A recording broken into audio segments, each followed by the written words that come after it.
de perguntas que eu não posso responder. Há tantas coisas que acontecem que nem sempre entendo o porquê.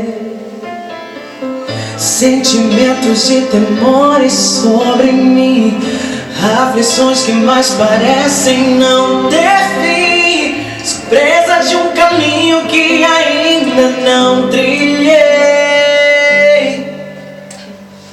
No meio dessa tempestade pude então ouvir a tua voz, que veio como uma brisa sussurrando em meu coração,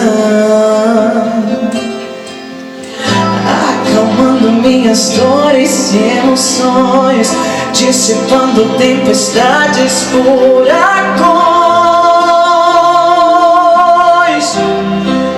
Escolhi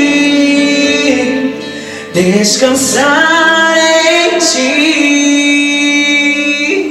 De uma coisa eu sei, decidi confiar, o invisível por certo se revelará. Então verei o que Deus preparou para mim. Nem olhos viram, ouvidos ouviram, nem homem nenhum conseguiu decifrar o que Deus faz na vida de um justo que em oração clama ao Pai.